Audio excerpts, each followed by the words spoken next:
Welcome back. It's now time for your lunchtime sports. Netball Jamaica has announced and experienced the 15-member squad for the Netball World Cup set for July 28 to August 6 in Cape Town, South Africa.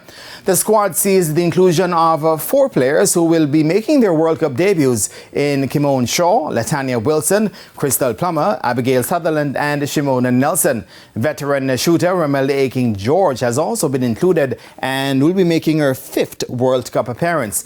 The rest of the squad reads Captain Janelle Fowler, Shanice Beckford, Rebecca Robinson, Nicole Dixon Rochester, Dean Thomas, Khadijah Williams, Katie Andy Haney, Shamara Sterling and Jodianne Ward. The team will be guided by coach Connie Francis along with assistant coach Sean Murdoch as well as specialist Australian coach Rob Wright. The squad will depart the island on July 14 for their final training camp in South Africa before their opening World Cup game on July 28.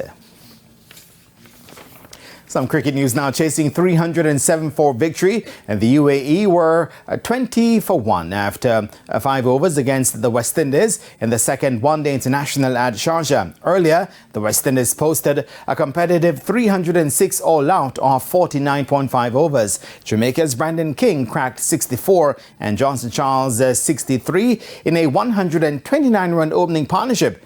This after they elected to bat. Another Jamaican, Odin Smith, also contributed 37 and Casey Carty 32. And Zahor Khan took 3 for 44 for UAE. The West Indies hold a 1-0 lead in the 3-match series. Operations manager at Independence Park Limited, Martin Spalding, says that the after effects from Saturday's flooding of the trackside and concession areas at the National Stadium during the 5th staging of the Racers Grand Prix is a reminder that urgent repair work is needed. Following a tour of the facilities on Monday, an area in one of the bathrooms caused the flooding that fans experienced on Saturday in the concession area. The water from that area goes towards the stands, which causes havoc under the seats for spectators. Upon our arrival, more than 2 days after the event, there was evidence of water settling. It is said that we are going to get an upgrade, but it's above my pay grade to tell you when. And this is how it is being deteriorated over the years, why we need the repairs. The concrete now, where you saw the water coming down through those concrete, they are worn out.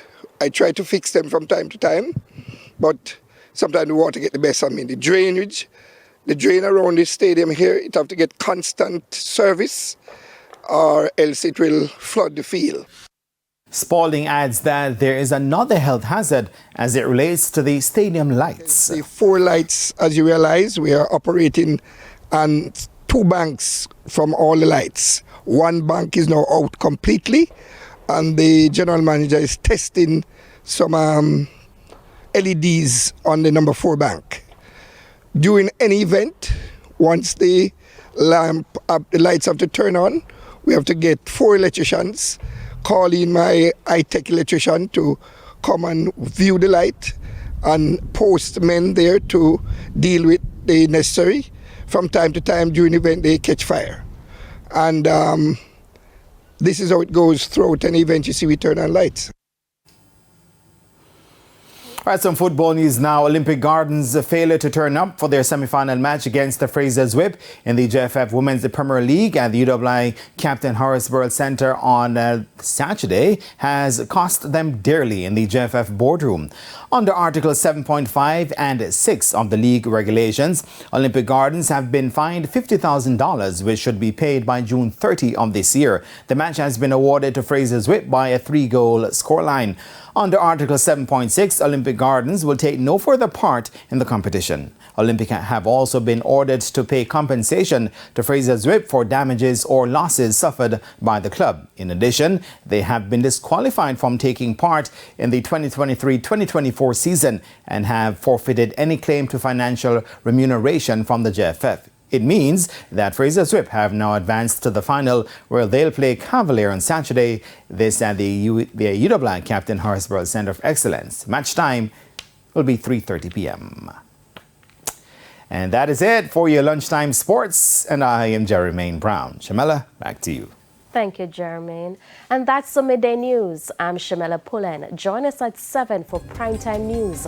On behalf of the news, sports, and production teams, good afternoon.